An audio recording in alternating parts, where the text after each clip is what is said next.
So this evening we are going to explore some of the more difficult topics at the heart of Dirty John, topics that affect the lives of many women and men too.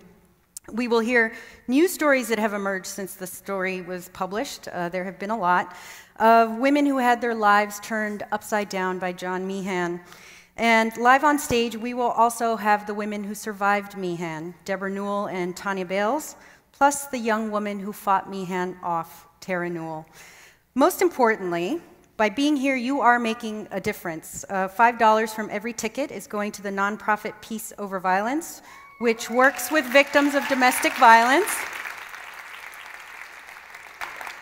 And so far, that translates to roughly $5,000 for the organization. So thank you so much for being here. It's going to mean a lot to a lot of women. So let's get this started. Newport Beach 911. Hi, I'm calling from 1895 Sherrington Place, and there's a man up here with a knife and a girl screaming. They're on the top floor on the north side. Newport Beach Police, do you have an emergency? Yeah, we do. We got, Stabbing west. Is this come on. a woman? Breathe, come on. You had this a male and a female? Dude, breathe. The male's not doing well. Said Westcliff and Dover. Breathe. Okay, females there. Hold on 1 second. Hold on 1 second. Hi, I need an ambulance right away, and the police. What address? What's your address? What's the address here? What's the address here? Please tell me what the address is. Someone's been stabbed, and he attacked a girl. Someone's been stabbed? Yeah, someone's been stabbed. It's a girl and her dog, and then a guy is on the ground. I'm not really sure what happened. We just heard her screaming. Do you see blood? Here. Yes. Hi, this is Tomoya Shimura with the Orange County Register. How are you doing? Quite well, and you? Doing well, thank you. Anything interesting going on? Yeah, just checking to see if there's anything interesting going on tonight. I don't have anything for you. Got it. Thanks so much. Bye-bye.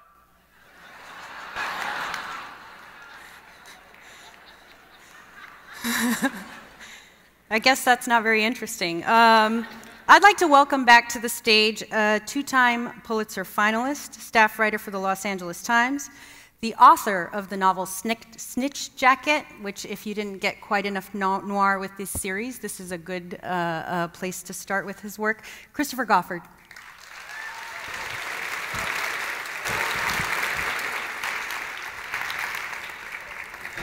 Welcome back. Thanks. So this audio we just heard, a lot of very intense phone calls followed by nothing much happening. Yeah, you could be forgiven for thinking nothing was going on that day in the idyllic city of Newport Beach, California. I had that job for years where I was on the cop shift, and your job is you call watch commanders and dispatchers and hope that they tell you what's going on. Sometimes they do, sometimes they don't.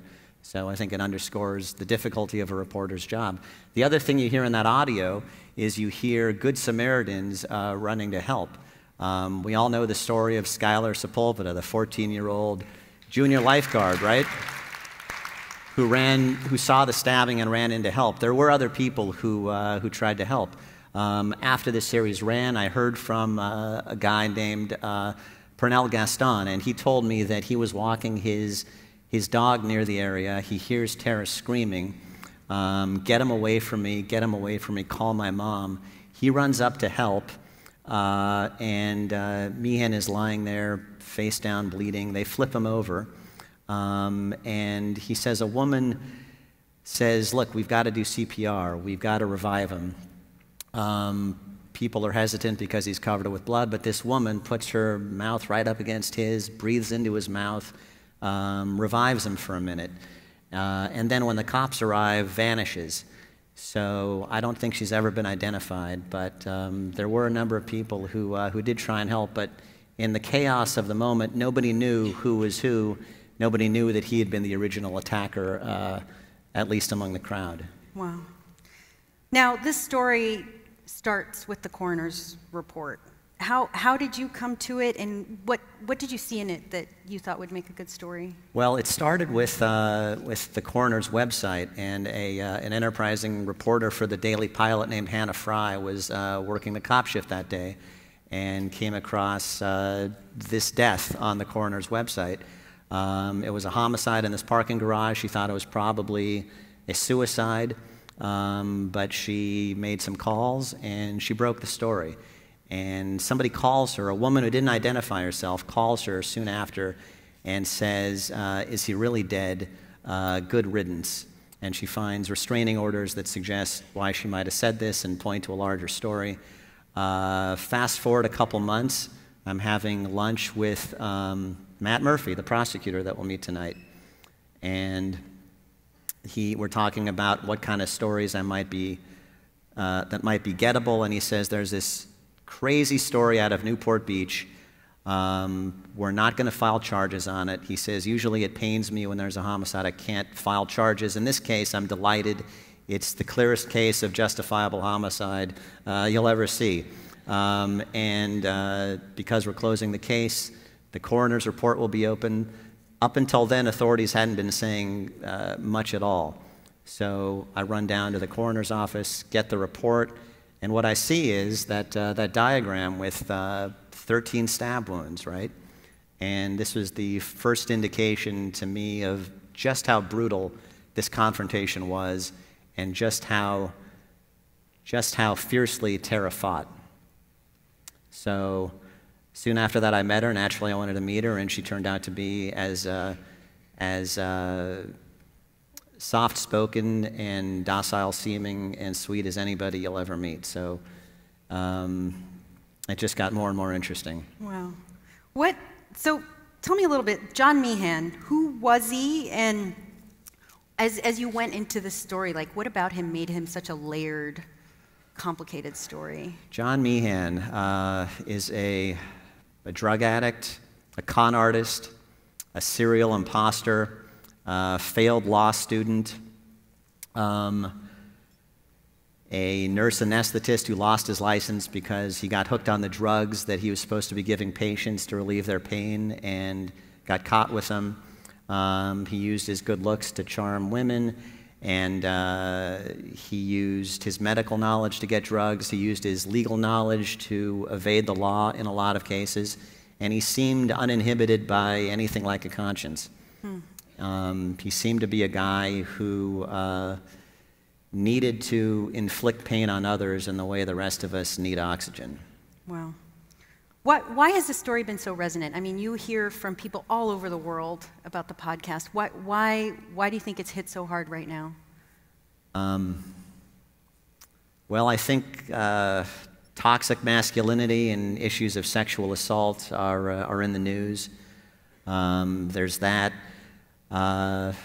I think, podcast mania too. I mean, there are 400,000 podcasts out there, and there's something about the intimacy of a podcast. You listen to the voices of the people who are living this life and death story. It's an absorbing story, and you feel like they're talking right to you, which I think is part of the allure of podcasts. Yeah. Which brings us to some fresh stories that have emerged in the wake of Dirty John being released. You've heard from a number of people who were threatened by him, including an ex-girlfriend he had disappeared from her life, and she had always wondered what became of him, and then this podcast comes out. Yeah, this is Angela Constant, and she says, I ruined her vacation in Maui with her husband because she logs on and she sees this guy that she dated back in the 80s, and she feels like she's been punched in the stomach. Of course, at the same time, she realizes she's dodged a bullet. But she dated him in the early 80s. She was 20, he was 22. She works as a teller in a bank in Los Gatos at the time. He comes in, he's always in his medical scrubs. So this is an indication that even back then, he's running this con, and he pretends to be a medical student at Stanford University. And at one point, he leaves a note on her windshield saying, I can't bear not to see you again. Please call me. And she does. And we have some audio of how it unfolds from there. He took me home very quickly, and I fell for him hard. And he had a skeleton standing in the corner of his bedroom, and that was really creepy. It was one of those anatomical skeletons that you would get if you were in med school, I guess. And it was really weird because It was between the bedroom window and his bed, and it was looking down on his bed. He told me he was in medical school at Stanford. And at that time, I had neither the life experience or a reason to question him. So I asked his sister about this, and she said that he had a nickname for the skeleton, which was Mr. Bones, and that it was a real skeleton. It was a real cadaver skeleton that he probably stole, she thinks, from a cadaver lab or traded for drugs. Wow. Now, one of the issues the story raises is that many women in circumstances like this, when they are dealing with a man who's kind of taken over their lives and behaved threateningly, is that they are afraid to come forward because they're afraid no one will believe them. But I mean, part of it goes back to Meehan's seduction of women. Like, how is it that he managed to seduce women in the way that he did? Well, he'd been practicing for a long time, and in terms of why people didn't come forward, he used shame as a weapon, shame and humiliation. He managed to weaponize them very successfully. He would coax information out of people. He was always data mining. He would coax intimate photos out of people and then use them as a weapon. I talked to a private eye named Nils Gravilius, and he represented a woman who had fallen for Meehan and wanted to know his background because his stories weren't quite adding up. And Nils had some very interesting observations that he came to during the course of his investigation. One of the things we can't go too light on is the way that a guy gets to be good at this. John Meehan probably responded to hundreds of personal ads. And he learned to hone his approach in the same way that a pitchman at the fair or a telemarketer will base his approach on how many seconds and ultimately minutes he gets to talk to a consumer. What a guy like Meehan is doing is he's constantly tightening up his approach. You know, he knows that surgeon sounds better than nurse anesthetist. He knows that divorced father with a problematic ex-wife and two beautiful daughters sounds way better than I left them in a ditch because I needed to pursue narcotics. These words and this approach that Meehan used didn't just talk these women into doing something that was unwise. He infected them with a persistently bad idea that he loved them and that they could get everything that they wanted emotionally from John Meehan. That he was a cornucopia of emotional goodness for every one of them. When in fact he was the opposite. He was a tiger trap lined with punji stakes, waiting for somebody to fall in. So that trap, what were the traps that he laid? He would find your weak spot and use it against you ruthlessly. And I have a few stories from women that I talked to after the podcast ran, and they basically traced what he was doing in the years before he met Deborah Newell. Mm-hmm.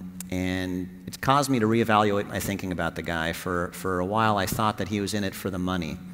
That's probably one of his motives consistently, but in some of these cases, his motive seemed to be sex and control, sex and domination. Mm-hmm. Power. That's power over people, and the pleasure he took in inflicting torment on them. So that comes up over and over. In the first woman that I talked to.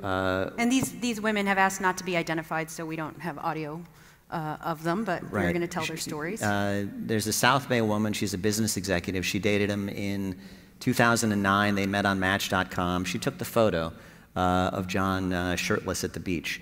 And he would go to Christmas parties with her. She'd take him to the office Christmas party. He would charm the grandmas. He would charm the kids. He would talk sports with the guys. He was a chameleon. And she says that after about a year of dating him, she got a glimpse of where he lived, which is in this RV park in the desert in Cathedral City. And he'd been telling her that he was a doctor, right? He'd been telling her that he had these houses, that he was a success, and she'd never seen where he lived. And when she gets a glimpse of it, she's horrified. She says that he was an extreme hoarder, that it was filled with trash, filled with clothes, filled with piles of dental floss. And she says, let's go our separate ways. We want different things out of life. Let's split up. This is the trigger for her, and he begins terrorizing her. He begins stalking her. He sends her notes saying, I know where you are. And eventually she has to take out a restraining order. One of the chilling things that he does is she gets a 5-year, 500-foot restraining order, and she goes to her window, and there he is, 501 feet away. So he knew exactly how to push right up to the boundary of the law and evade it again and again. Which is what made it so hard to catch him, because he wasn't breaking the law. In a lot of cases, he was literally 1 foot away from breaking the law. Wow. And she says, he wanted my career destroyed, my body destroyed, my life destroyed. She lost 25 pounds. Her life was terror for a year and a half. Mm-hmm. But she gets this restraining order.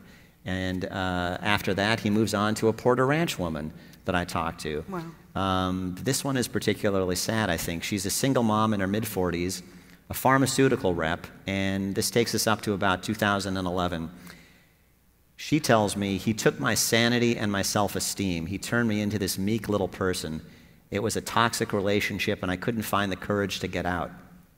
And she says, why do you live in this RV if you're a successful doctor? He says, I like the freedom to travel. I don't like to be tied down to a property. And by the way, you're a gold digger. You're not good enough for me. He's telling her she's a gold digger. He's telling her this, and this is part of his trick, is he convinces you that you need to prove yourself to be worthy of him. At least he did in this case. Mm-hmm. And the other trick he pulled was he tells her, you're a surface person. You don't let people get to know you. What are the ugly things about you that you don't share with people?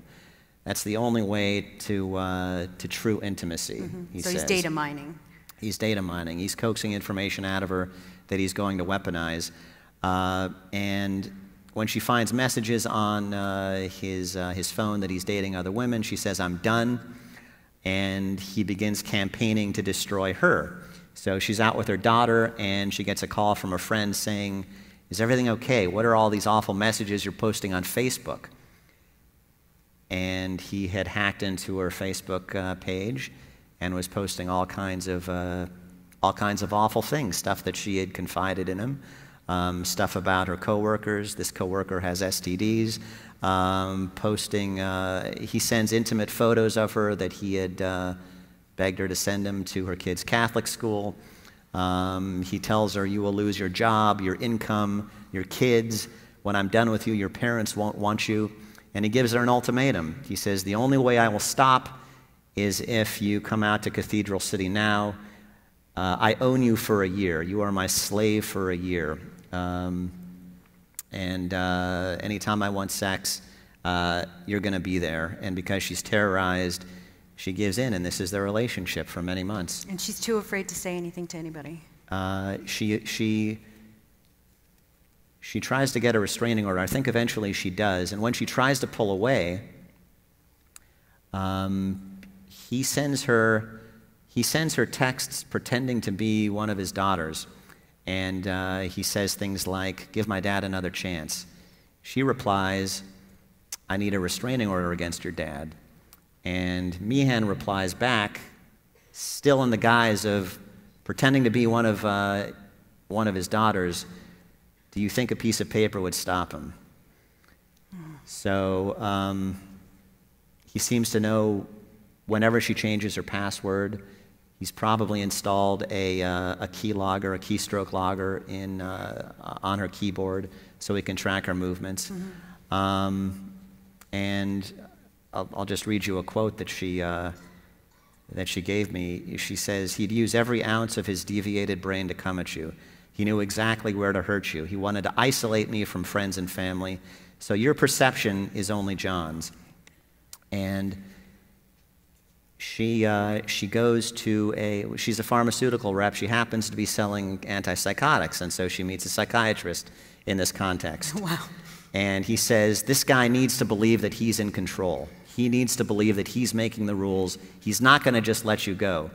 The thing to do is to make up excuses why you can't see him. Try and put distance between yourself and him.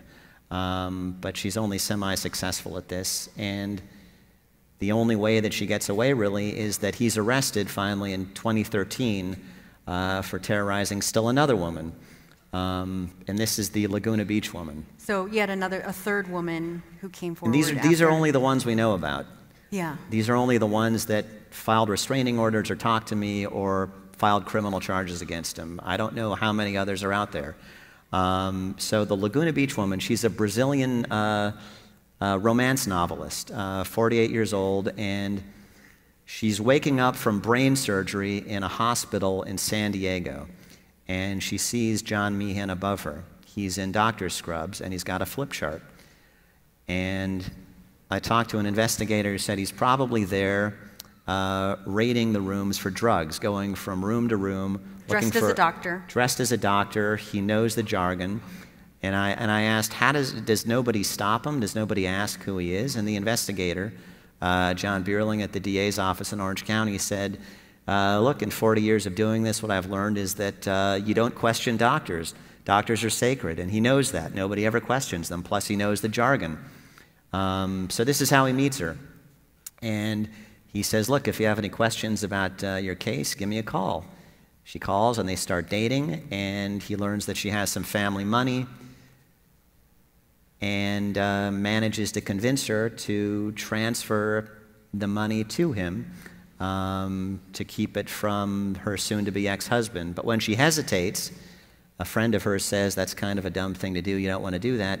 When she hesitates, he begins terrorizing her too. He steals her passport so she can't leave the country and go back to her family. He sends her photos of her house and from inside her house to let her know that he's been there, that he's watching her. And she tells the Laguna Beach PD. They investigate, and this is when they do a search of his desert storage unit in Cathedral City, and they find cyanide, they find zip ties, and they find a gun. And I asked the investigator, what could he want with this? He said he was probably going to take her money and kill her. Wow. Tie up loose ends, right? But this is what sends him to prison.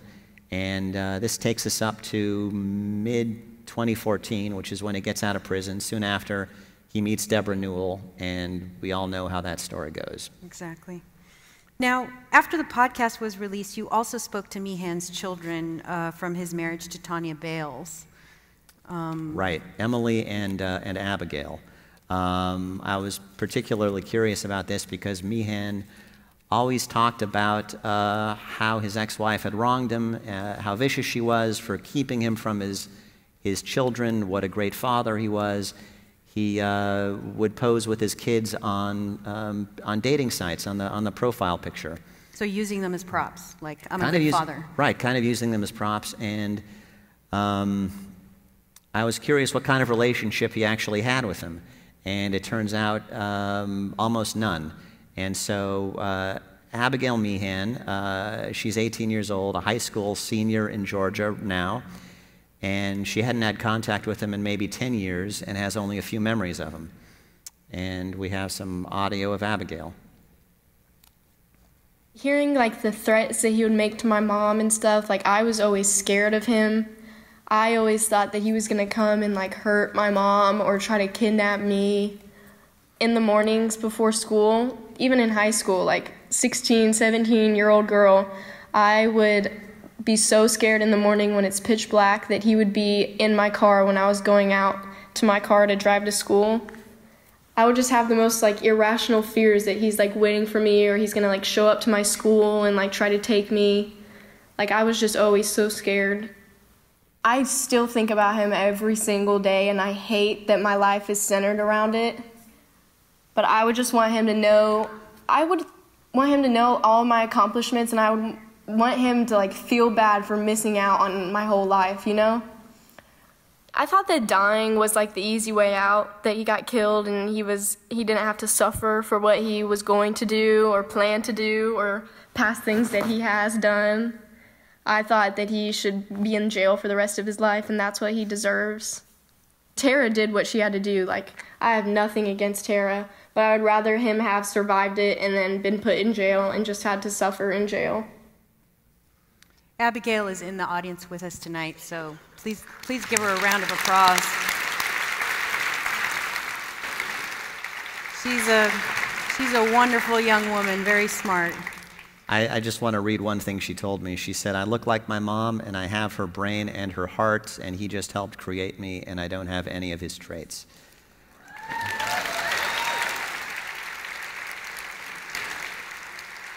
Now, you also spoke with Emily, Abigail's sister. Right. She's 22, and she remembers being a little girl, and he'd get visitations with her. He'd be right out of jail. And she remembers him taking her to Chuck E. Cheese, and he would bring a trash bag full of toys and trinkets that he'd buy at the dollar store, knickknacks, board games, things like that. And we have some audio of her also. Well, at first, he was still my dad, and I still wanted to see him, and I was excited to see him. I do remember that, and kind of asking my mom where he was, and sometimes he would promise me these lavish gifts, and one time he promised me a laptop, and I sat by my front door for 3 days waiting for the mail and the UPS man to come, and my mom actually had to write a letter to my teacher because I did not do any of my homework because I was so fixated on these promises that would never come. He would tell me he was going to take me to Disney World, that he was going to fly us to California to be with his family, and just all these little tales. He had two little girls. He has 2 girls, you know, and I wondered if it ever crossed his mind. I wonder how the men in my daughter's life are treating them right now. And, I mean, thankfully, no one has treated me other than him like that. But I do wonder if that ever crossed his mind. It's a really poignant statement. Now, Emily is going to be a nurse anesthetist like her mom. And one thing both sisters told me is that they have a terrific stepdad who's been a father figure to them. And in a story that's otherwise extremely grim, I think that's one of the bright spots. Amazing. So before we let you go, we have you up here on stage. We solicited questions from readers online in advance of the event, and so I went to high school in Orange County in Irvine, actually, right. And so I have a requisite Orange County question. So reader Sandra Mayhew asks, what is it about the character or nature of Orange County that contributes to these shocking stories? Just thought we'd end on a light note. Somebody told me my beat should be called Psychosis in the Suburbs. It happens to be where I live and work. And if I lived and worked in Bend, Oregon, people would say a lot of twisted stuff was coming out of there. Because that's where that's what I write about. But I think there's also, you know, it's a big, diverse county, and there's also some wealth there. And I wish I could give you a better answer than that. The one I did before this was framed about the case in Irvine with the lawyers planting the drugs. I think there's this deep interest in what goes on beneath the surface of a seemingly idyllic suburban setting. So, thank you so much, Christopher. Thank you. Let's give him a hand.